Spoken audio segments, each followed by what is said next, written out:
अब आपको Tokyo Japan लिए चलते हैं, जहां पर सीएम डॉक्टर मोहन यादव सभा को संबोधित कर रहे हैं। इसके हमारे मित्रों के साथ मिलकर के आप जो हम लोग करने आए हैं, वर्षों पहले आकर के आप वही काम कर रहे हैं, जिसके कारण से आपने अपनी धरती छोड़ करके जापान को अपनाया। मैं आपका स्वागत करता हूं, अभिनंदन करता हूं।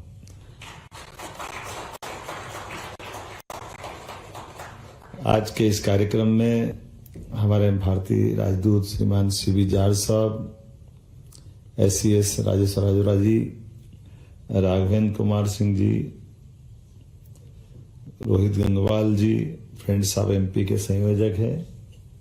और इसी अवसर पर आप सब मध्य प्रदेश वंशी कुटुंबीजन, आप सबका, और भारतीय भी है ना, मध्य प्रदेश वाले कौन कौन है?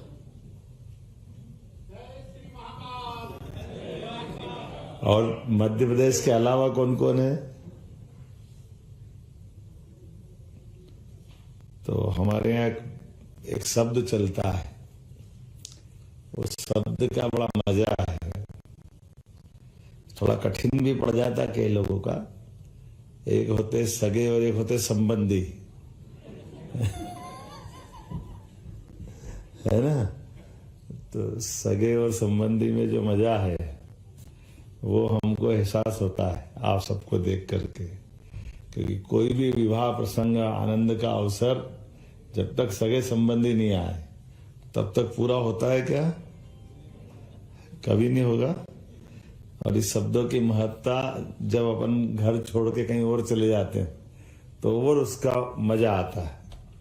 वो जड़ों से जुड़ करके उस तरफ देख करके जो सुख का एहसास होता है, उस एहसास का अंदर से अनुभूति होने का क्षण भी यही है। आप सबने, कोई ने 2 साल, कोई ने 10 साल, कोई ने 20 साल, कोई ने 40 साल पहले अपने अपने वतन से छोड़ करके हम यहाँ एक परिस्थिति, व्यवस्था, विकास की संभावना, क्षमता, योग्यता का न्याय, ऐसे कई कारण से हम यहाँ आए हैं। और एक अच्छी बात यह है, अभी मैं पत्रकारों को इंटरव्यू भी दे रहा था, तो ऐसे ही पूछते हैं कि भाई आप भारतवासियों के लिए क्या सोचते हो? वो संख्या उनकी बढ़ रही है तो वो कैसे, उनकी संभावना है। हमने कि भारतवासी जहां कहीं भी जाएंगे इनकी भूमिका सदैव एक जैसी रहेगी। जैसे दूध में शक्कर की भूमिका है, भारतवासी जहां भी रहेंगे उस भूमिका में रहते हैं, उनकी मिठास अपने आप आ जाती है, वो आनंद अपने आप मिलता है। ये किसी भी देश में रहे, कहीं भी रहे, किसी के साथ रहे,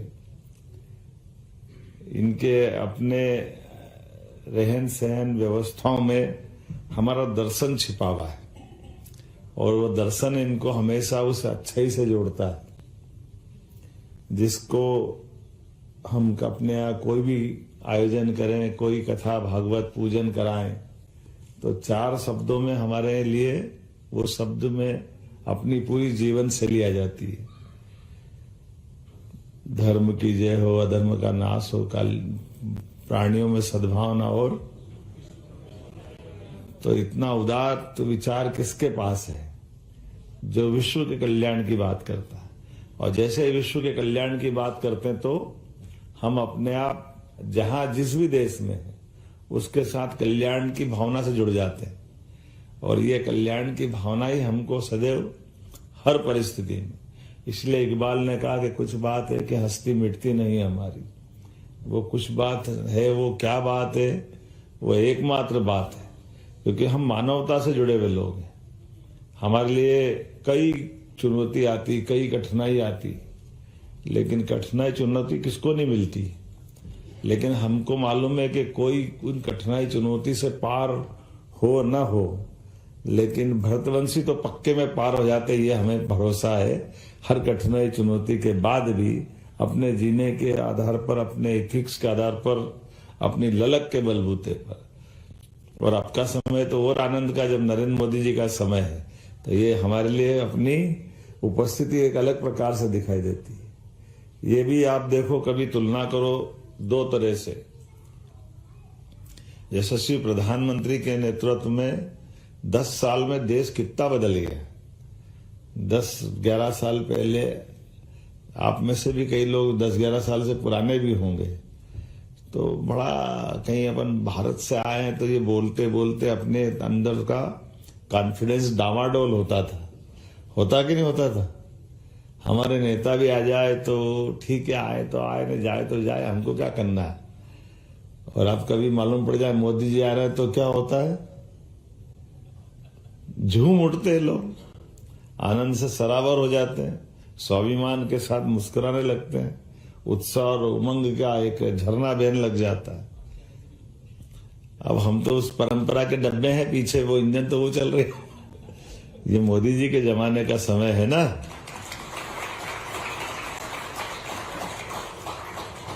राज्य के मुखिया का, राज्य की व्यवस्थाओं का, हमारी जो संघीय भारत की व्यवस्था है, और ये मेरे नहीं, हमारे लिए अतीत के काल से, जब देश और देश के नेता जिस हाल में रहे होंगे, उस हाल में उस देश की सदैव अपनी पहचान रही है। नेता का स्वाभिमान, नेता का नेतृत्व, नेता की गतिशीलता, उसके पीछे पीछे अपने आप सब पे उसका असर आता है। और ये हमारे लिए सौभाग्य की बात है। अभी हमारे नेतृत्व करता आप और हम सबके इस रूप में ही है। उनको भी कम चुनौती नहीं होगी, जैसे आपके साथ भी चुनौतियां बहुत सारी अलग अलग स्थान पर रही, लेकिन आपने रास्ता निकाला, आपने मार्ग बनाया। इसी प्रकार से आपने जो बनाया, आने वाली पीढ़ियां उसका लाभ लेगी। कोई पेड़ लगाता है, फल कोई खाता है, लेकिन पेड़ लगाने के पीछे जो भावना रहती है वो फल में रस बन के निकलती है, वो मिठास देती है। तो ये जो हमारी सद्भावना है, ये अच्छा करने का जो संकल्प है, उस संकल्प की सिद्धि हमारे दर्शन में छिपी हुई है। कल हमारे राजदूत साहब से बात होकर ये बात निकली थी कि हमारे बीच में दुनिया के कई देश और कई संस्कृति है, उनकी अपनी अपनी सोच हो सकती है, उनके अपने तरीके हो सकते हैं, लेकिन भारत की संस्कृति से हटके क्यों है, कैसी है? तो भारत की संस्कृति हजारों साल से कभी किसी देश पे आक्रमण करने की नहीं है। हमने किसी के देश की सीमाओं का समापन करके अपनी सीमा में मिलाने का कभी संकल्प नहीं किया। जो जहां है आनंद में रहे, जैसा रहे आनंद में रहे, लेकिन न तो कब्जा किया, न हड़पा, न लूटा, न खसोटा। लेकिन हमने अपनी बात कही कि हम अगर आप आगे बढ़ना चाहते हैं तो किस रूप में बढ़ना चाहते हैं, किस तरह से बढ़ना चाहते हैं? तो बढ़ना चाहते हैं विश्व गुरु की तरह। और विश्व गुरु जब बोलते हैं तो जो समझते हैं वो समझते हैं। राजदूत साहब ने भी तुरंत से पकड़ ली थी बात कि हमारे यहाँ गुरु कहते ही केवल हम अपने कर्मकांड से गुरु को नहीं जोड़ते हैं। गुरु का अगर संधि विच्छेद करो तो आगे वाला शब्द गु मतलब अंधेरा, और रू का अर्थ है प्रकाश। तो अंधेरे से प्रकाश की ओर ले जाने वाला मार्ग गुरु शब्द है। तो अंधेरे से प्रकाश की ओर ले जाने वाला मार्ग मतलब भारतीय मार्ग है। तो हमारी अच्छाइयों को हम अपने प्रकाश से आलोकित करना चाहते हैं। तो आप तो खुद सूर्य देश में बैठे हो, इससे अच्छी क्या बात है। जापान का तो राज चिन्ह ही वही है, जिसके आधार पर हम अपनी संस्कृति को और नजदीक पाते हैं।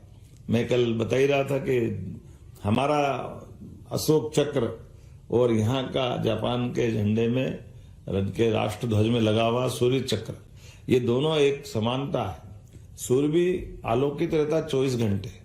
कोई कहता सूर्यास्त हो गया, वो हो गया, सूर्यास्त कभी नहीं होता, वो तो पृथ्वी की दिशा बदल गई। सूर्य तो जहां वहां आलोकित ही है। इसी प्रकार से अशोक के 24 चक्र 24 घंटे चलायमान दिखते, वो आलोकित ही होते, उनको कौन बिगाड़ता है, उनको कौन रोकता है। और उसी प्रकार से हमारे लोग भी आज के इस दौर में जब अपन यशस्वी प्रधानमंत्री के काल में बात करते हैं तो भारत में भी वो सब संभावना लगी, वो सब बातें हैं। और आप देखो बदलते बदलते एकदम से कहा हम 11वें नंबर से 5वें नंबर पे आ गए, और 5वें नंबर पर आकर के अब हम सब किसी के लिए राह में मार्ग में बाधा नहीं बनेंगे। लेकिन अगर संख्या का, संसाधन का व्यवस्थाओं का तुलनात्मक अध्ययन करेंगे तो ध्यान में तो आएगा ना कि हमारी इतनी बड़ी आबादी, इतने प्रकार की अनुकूलता है, उन अनुकूलताओं के बावजूद भी जैसे जापान के लिए बधाई देना चाहेंगे। आबादी कितनी है लेकिन आर्थिक व्यवस्था में कितनी अच्छी जगह पे। जर्मनी की आबादी कितनी है लेकिन आबादी की बजाय आर्थिक रूप से कैसे अच्छी जगह पे। तो हमारे लिए आज का समय इस रूप में है कि हम अब बदलते दौर में भारत की ताकत को भी पहचानें। तो ऐसा कहते हैं कि जब अगला कदम बढ़ाना रहता तो एक कदम तो जमाना पड़ता है, दूसरा उठता है। तो वह आपका कदम जमा रहे, मैं इसीलिए बोलने आया हूं कि आपका कदम हिलना नहीं चाहिए। मध्य प्रदेश या अपने देश से भी जुड़ा रहना चाहिए। हमारे लिए अगला कदम आपके माध्यम से, आप जहां हैं वहां भी अच्छे से रहें, उस आनंद में भी रहे, इसमें कोई मना नहीं। यहाँ के प्रति भी वफादार रहे। यहाँ हमारा जो काम जमना चाहिए, लेकिन काम को फैलाना है तो हमारे लिए अब संभावना के लिए कहीं और दिमाग मत लगाना, केवल हिंदुस्तान में लगाना। ये निमंत्रण देने भी आया हूं। अपनी जड़ों से जुड़ने की तरफ चलना है और जड़ों से जुड़ करके हमको अपने देश की प्रगति से न केवल उसमें अपने योगदान देना है बल्कि भावी पीढ़ी को भी हमारे संस्कारों से समृद्ध करना है। उनको उस भाव से अपने साथ रखना है जिसके कारण से दुनिया में अभी कई ऐसे देश हैं जो भारत की ये छोटी छोटी बातों को भी समझ नहीं पाते। बहुत सारे प्रकार से भारत के ऐसे कई रहस्य, उसमें परिवार परंपरा भी है, कुटुंब परंपरा भी है, संस्कार परंपरा भी। इन सारी बातों को समझने में बहुत टाइम लगेगा, लेकिन मैं आपको भारी नहीं करूंगा। आप जरा आज विनोद के उसमें आए हैं, थोड़ा अपने लिए आनंद के लिए इस मौका का इंतजार कर रहे हैं, तो मैं मान के चलता हूं कि आप मध्य प्रदेश में, जब मैं मध्य प्रदेश सरकार की ओर से आया हूं तो मुझे यहाँ आके मालूम पड़ा कि पहला मुख्यमंत्री मध्य प्रदेश से जो यहाँ आया है, तो मुझे लगता देर हो गई, थोड़ी माफी चाहता हूं और जल्दी आना चाहिए था। कोई बात नहीं, जब जागे तब सवेरा है। जब यहाँ आए तो बहुत सारे प्रकार से आकर के काम किया है। एक काम ये भी किया है कि हमने कहा जापान के कई लोगों से, कई निवेशकों से बात करके ये भी बात हमने शेयर की कि भाई जापान में आर्थिक रूप से समृद्धि है, जापान की बहुत अच्छी बात है कि टेक्नोलॉजी बहुत अच्छी है, बहुत सारे प्रकार से जीवन शैली अच्छी है, बहुत अच्छी संभावना भी है। लेकिन जो भारत की या मध्य प्रदेश की अच्छी संभावना है उससे तुलना करो तो एक दूसरे के पूरक है। हमारे पास आबादी है, यहाँ आबादी की कमी है, अच्छे तकनीकी रूप से दक्ष लोगों की कमी है, या तकनीकी छोड़ो तो सामान्य काम करने वालों की भी कमी है। तो हमारे पास में एक तो मेन पावर जो है, इस मेन पावर को केवल भाषा सिखा करके भी हम एक दूसरे के पूरक बन सकते हैं। तो जो अभी आपकी संख्या कम दिख रही है, लगभग 50,000 बताया मुझे, 50,000 है ना, तो 50,000 से कब 1 लाख हो जाएगी पता ही नहीं चला, और 1 लाख से 1 करोड़ हो जाए उसमें क्या दिक्कत है? होना चाहिए कि नहीं होना चाहिए? अभी कौन से एरिया में वो 7,000 वाला आबादी का सबसे बड़ा इलाका, खुश होते रहते हैं, है ना। तो ऐसे आज मैं जितने निवेशकों से मिला उन सबने कहा कि साहब आप तो सब दूर से भेजो, जहां से भेज सकते हो, हमारे सब द्वीप में इतनी आबादी है तो मजा आएगा, कोई परेशानी किसी को नहीं है। क्योंकि ये भारतीय लोगों की खूबसूरती इतनी अच्छी है कि उनके जीवन में वो तन से, मन से और सब प्रकार से प्रसन्न रहने की कला उनको आती, तो हर जगह एडजस्ट हो जाते हैं।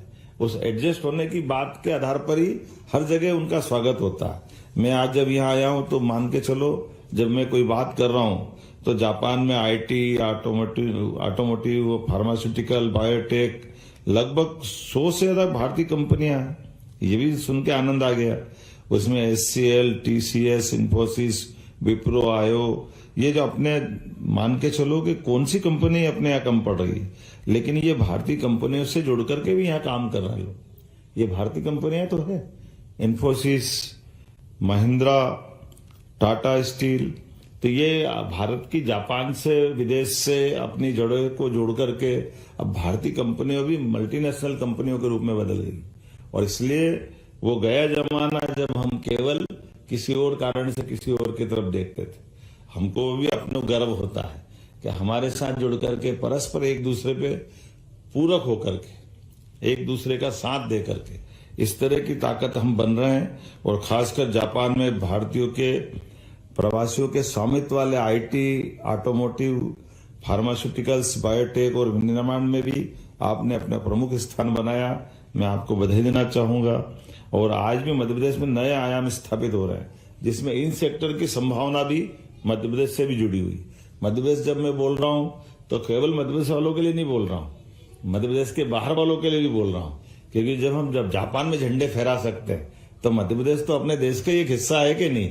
हमारे लिए मध्य प्रदेश की विशेषता है। मध्य प्रदेश पूरे देश का दिल है, और पूरे देश का दिल है तो वो हमारे जो अगर शरीर धड़कता है तो आप बताओ, शरीर से दिल निकाल तो धड़क सकता है क्या?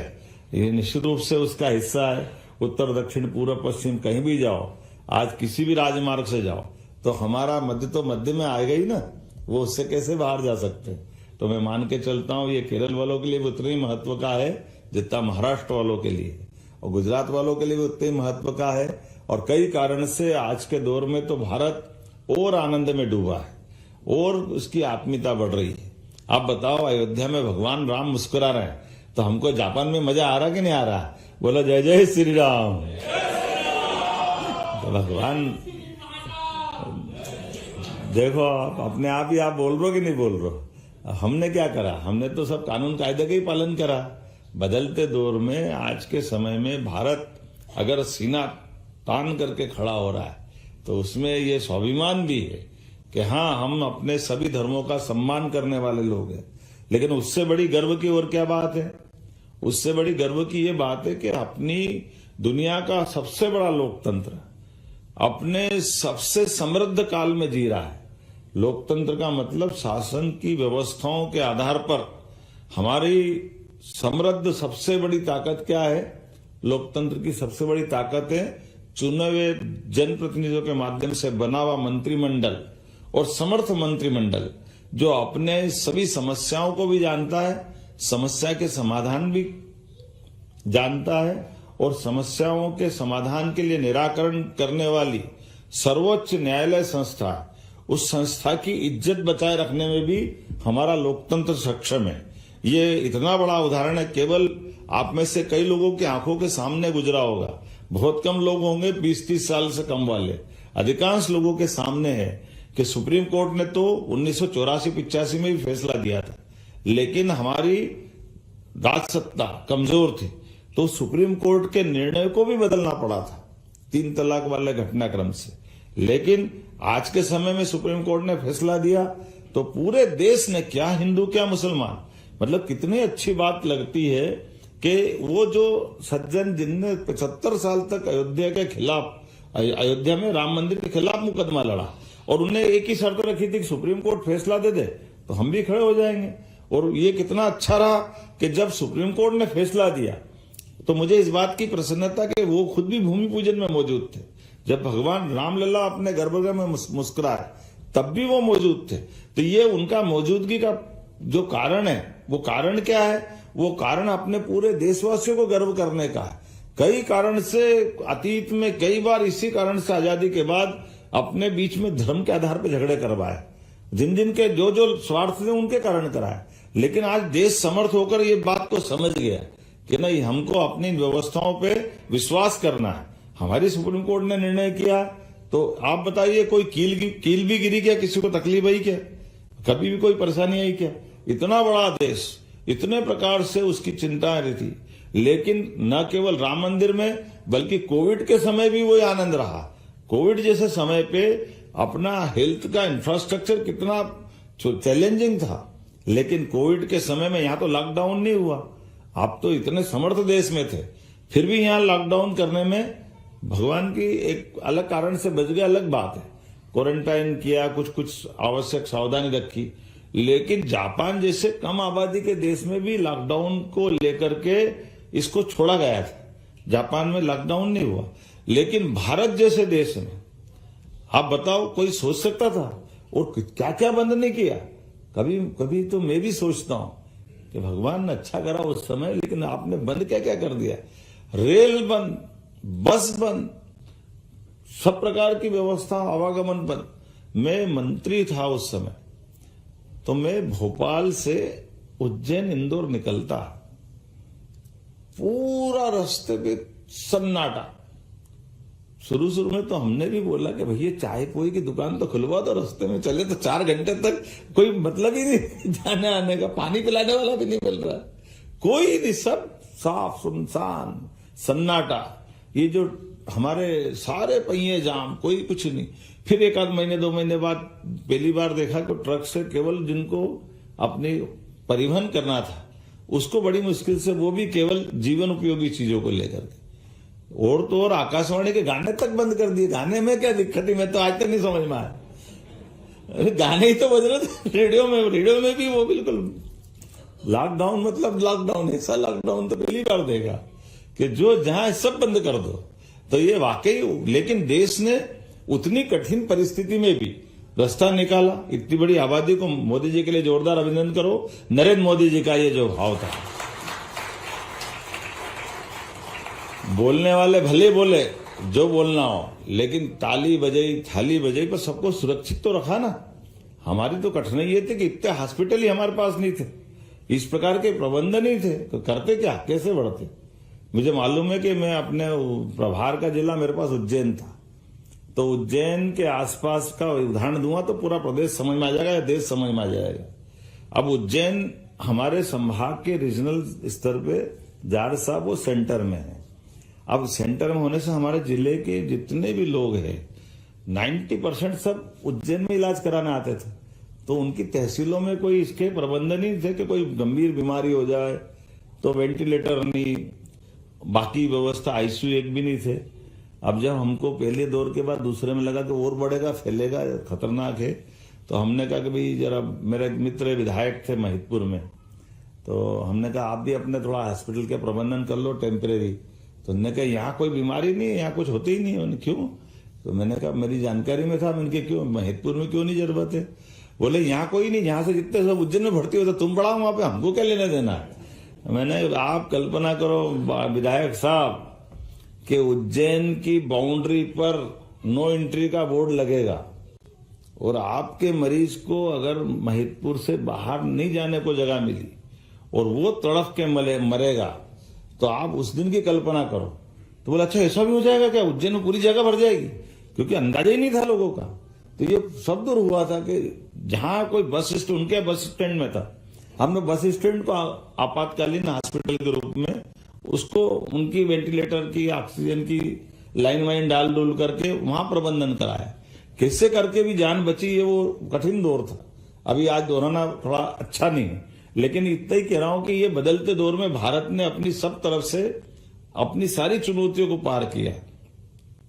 अब पार करने के लिए जब अमृत काल का संकल्प है माननीय मोदी जी का कि अपने लिए, अपनी पीढ़ी के साथ अपन ने जिस दौर में आए वो स्वाभिमान की दौर है, ऐसे में सब प्रकार के लिए अब ये मैं आज हमारे यहाँ इन्वेस्टमेंट के दृष्टि से इनने बताया नहीं, कई सारी चीजों में रेडीमेड गारमेंट्स के लिए मध्य प्रदेश की यूनिट ने आज अपने यहाँ जापान के सबसे बड़े उद्योगपति, सबसे धनी आदमी, क्या नाम था उनका, है यूनिक है ना। अब वो 75 साल की उम्र में भी, हम कोई कारण से लेट हो गए तो 40 मिनट भी लेट होकर के, लेकिन वो मिल के गए और बाकायदा होमवर्क करके आए थे। वो इतने पक्के वाले थे कि वो रेडीमेड गारमेंट्स का उनका पूरे देश में, दुनिया में बड़ा कामकाज है। और चूंकि उनने अपने ढंग से सबका अध्ययन किया, चीन जैसी जगह पे भी उनके 3000 से ज्यादा आउटलेट, उनके बहुत सारी प्रकार की दुनिया भर में बड़ा उनका अपना कामकाज फैला हुआ है। फिर उनने और बताया कि मेरे एक साथ वाले, उनका भी ये काम है, लेकिन वो थोड़ा सा केमिकल के और दूसरे काम भी कर रहे हैं और बढ़िया ढंग से कर रहे हैं। बोले मुझे इस बात का भरोसा है कि इसमें सबसे अच्छी संभावना भारत में और मध्य प्रदेश में। तो मैं आपके यहाँ के बारे में विचार कर रहा हूँ, तो मैं तैयारी करके आया हूँ, होमवर्क करके आया हूँ। हमारे से ज्यादा वो जान रहे थे हमको। फिर हमारे लोगों ने अपनी बात करी, समझाने का प्रयास किया। अब जब उनको एक बात पूरी समझ में आई और उस पर तो पहले से हमसे ज्यादा समझ के वही तैयार बैठे थे। फिर हमारे पीएस ने कहा कि जरा वो साथ में एक और आए, वो केमिकल का काम करते हैं, तो इनने कहा जरा केमिकल पे भी हमारी पॉलिसी है ये वो। तो उन्होंने रोक दिया, ठहरो, एक जगह से ध्यान मत भटकाओ, जिधर आ रहा उधर ही आने दो, पहले इसी पे चलो, दूसरा धाई में मत करो। ये बिजनेस का तरीका है, इसको अपने यहाँ बोलते हैं ना, आधी मिले न पूरी, क्या बोलते हैं, आधी मिले न पूरी पावे। इसे मालूम पड़ा कि जो है वो भी जाएगा, तो बोले आप तो एक ही लाइन पर हो, जो हो सकता है उसी पे बात करो। तो जो वो 75 साल की उम्र में भी अभी इतने उत्साह और उमंग के साथ भरे पड़े और अपने देश की इन सारी बातों को जानते समझते हुए व्यापार व्यवसाय के रास्ते निकाल रहे हैं, तो अब उस उम्र वाले भी निकाला तो अच्छी बात है, पर बाकी लोग तो अपने को पहले समझ में आना चाहिए कि ना आना चाहिए। इस उम्र में तीसरे देश जाकर के वहां अपनी बिजनेस की संभावना ढूंढ के खड़े हो रहे हैं और इस बात में विश्वास कर रहे हैं। तो आज अपने बीच में एक इतना अच्छा मौका है कि जब हम अपनी सारी पॉलिसियों को बता रहे हैं। अब ये बताओ, कभी रेडीमेड गारमेंट्स की पॉलिसी का अकेले मैं एक उदाहरण दूंगा। अभी आप में से यहाँ जितने लोग भी काम कर रहे हैं, ये बहुत धनी देश है, संपन्न देश है, सक्षम एजेंसियां है, लेकिन आपको कोई यहाँ किसी भी कंपनी में काम कर रहे हो तो प्रति व्यक्ति सरकार के द्वारा इंसेंटिव कोई पैसा दे रहे हैं यहाँ पे, सरकार के द्वारा किसी भी एजेंसी को, किसी व्यक्ति को मिल रहा है यहाँ पे। आप तनख्वाह पारोगे 15,000, 20,000, 50,000, तो लेबर को लेती है ना। देखो अब आपको मैं बता रहा हूं, अपने यहाँ भारत में मध्य प्रदेश के अंदर अगर अपना कोई परिवार का बच्चा रेडीमेड गारमेंट्स, अकेले उज्जैन के उदाहरण देता हूं, ये हमने प्रदेश भर में किया है, वो रेडीमेड गारमेंट्स पे कपड़े को केवल सिलाई मशीन पे सीने के लिए बहनें आएगी काम करने, तो मान लो 12,000, 15,000 तनख्वाह है, तो मध्य प्रदेश सरकार 5,000 रुपया प्रति लेबर को 10 साल तक देने की गारंटी दे रही। काम कर रहे हैं फैक्ट्री वाले के यहाँ, पैसा कौन दे रहा है? सरकार दे रही। फैक्ट्री वाले का काम, फैक्ट्री का वो अपना प्रोडक्शन से, उत्पादन से कमाए खाए, वो अपना काम करे, लेकिन उसके बाद भी वो ऐसे रोजगार परक इंडस्ट्री चलाए। इसके पीछे भाव क्या है कि केवल मशीनीकरण से काम नहीं चलेगा, मशीनीकरण के पहले रोजगार चाहिए। तो रोजगार परक ऐसे उद्योग स्थापित करने के लिए ये सेक्टर में बता रहा हूं, जिसमें रेडीमेड गारमेंट्स में, और केवल इसमें 5,000 रुपये लेबर नहीं दे रहे हैं, बल्कि हम वो जमीन की रजिस्ट्री करा रहा इंडस्ट्री की, तो उसमें स्टाम्प ड्यूटी की छूट दे रहे हैं। बिजली अगर कमर्शियल 8 रुपए में पड़ रही तो हम 10 साल तक 4 रुपए में दे रहे हैं। ऐसे सब मिला करके वो इंडस्ट्री, जिस इंडस्ट्री में 200% की छूट दे रहे हैं, 100 तो कम पड़ रहा है। अब बताओ, इससे बड़ी कोई बात होगी क्या? तो आज के समय में लोगों को प्रोत्साहन देने के लिए कितने प्रकार से आगे बढ़ रहे हैं, ये एक उदाहरण बताया। ऐसे सब प्रकार की चीजें मैं बहुत सारी बता सकता हूं। तो ये वर्तमान के समय में हमारे पास जो हाथ में है, उस हाथ में होने से ज्यादा अपने दिमाग में है। तो दिमाग का उपयोग करते करते, हल्दी तो ज्यादा ही खाते भारतीय, सबको समझ में आती है, पेट भी सही रहता, दिमाग भी चलता है। ये अपना आयुर्वेद का नुस्खा घर पे जो आता है, परमात्मा की दया से बदलते दौर में ये सारी बातों की बहुत अनुकूलता है। ऐसे हर सेक्टर में कोई सेक्टर नहीं बच रहा है। हेल्थ डिपार्टमेंट में अब हमने तो ये प्लान कर लिया है कि हमारे, आपको एक आंकड़ा बताऊंगा अभी, जिसपे हमने टेंडर लगवा दिया। हमारे पास 1956 में मध्य प्रदेश बना, लेकिन 56 से लेकर 2004-5 तक अधिकांश समय कांग्रेस की सरकार रही, तो कुल 5 मेडिकल कॉलेज हमारे पास थे। कितने थे? 5। लेकिन जैसे हमारी सरकार 3-4 बनी, पहले उमा जी की, फिर बाबूलाल गौर की और बाद में शिवराज जी की, तो हमने ये 20 साल, मतलब 2023 में जब मेरी सरकार, अपनी ये सरकार ने दायित्व लिया, तो इसमें 14 तो गवर्नमेंट मेडिकल कॉलेज हो गए और 13 प्राइवेट हो गए। तो 14 और 13 कितने हो गए? 27, और 3 हमने लोकार्पित कर दिए।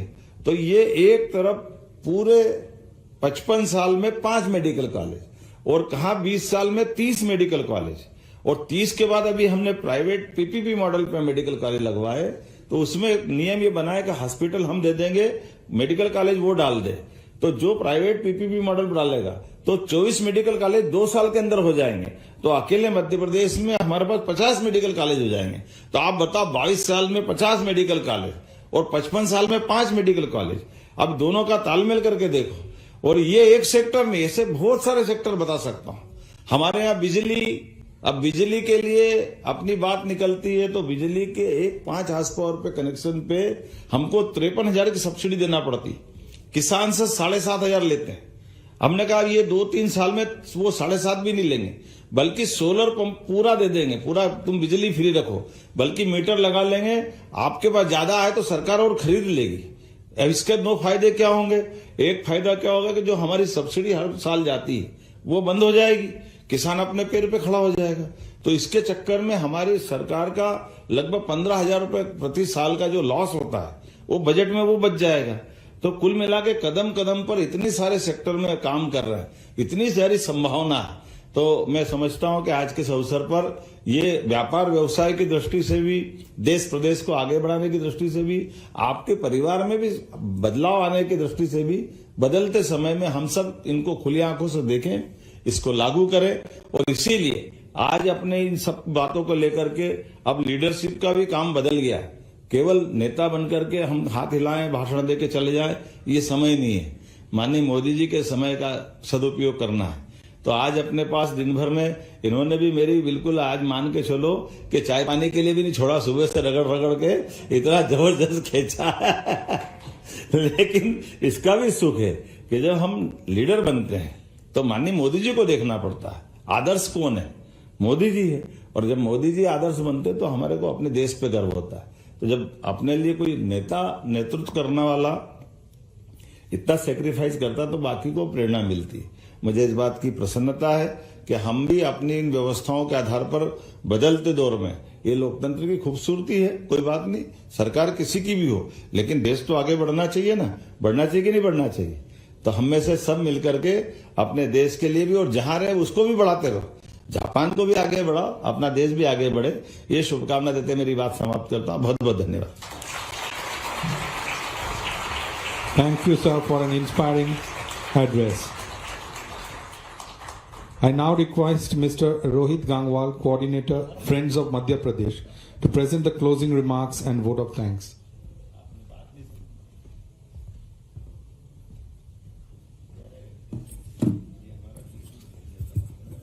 जी हाँ, तो सीएम डॉक्टर मोहन यादव को जापान के टोक्यो से सुन रहे थे आप, जहां मुख्यमंत्री डॉक्टर मोहन यादव जापान में भारतीय समुदाय और फ्रेंड्स ऑफ मध्य प्रदेश समुदाय से रूबरू हुए हैं। उन्होंने संवाद भी किया है। साथ ही साथ मध्य प्रदेश में जो निवेश की संभावनाएं हैं उनको लेकर मुख्यमंत्री ने उन्हें, जो भारतीय समुदाय जापान में है, उनके आगे रखा। निवेशकों के समक्ष मुख्यमंत्री ने मध्य प्रदेश में निवेश की संभावनाओं को जाहिर किया है।